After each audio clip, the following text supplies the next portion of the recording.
Employés du SAMVA, le ministère de l'Eau et de l'Énergie et des Hydrocarbures à l'écoute des doléances.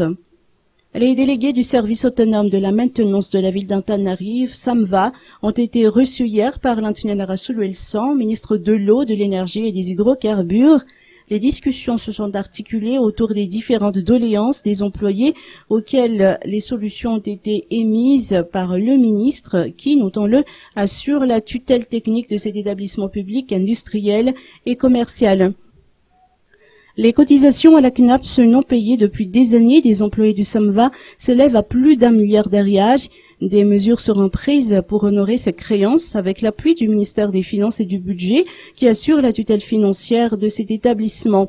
Concernant la sécurité des employés dans l'accomplissement de leurs tâches quotidiennes, le ministre a rassuré les délégués que les procédures sont déjà enclenchées pour qu'ils soient dotés de gants, de bottes, de combinaisons, de gants, de cache-bouche et des imperméables.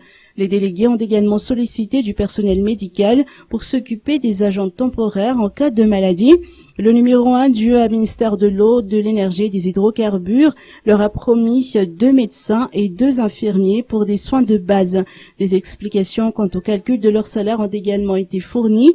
En plus des primes équivalent à 33% de leur salaire, tous les employés du SAMVA recevront un sulmboudiakou de la part du Raya Mandjin pour les fêtes de fin d'année. Le ministre ne pouvait cependant pas accorder un 13e mois aux salariés du SAMVA, ceci relevant d'une prérogative du conseil d'administration du SAMVA, présidé par le maire de la commune urbaine d'Antananarive.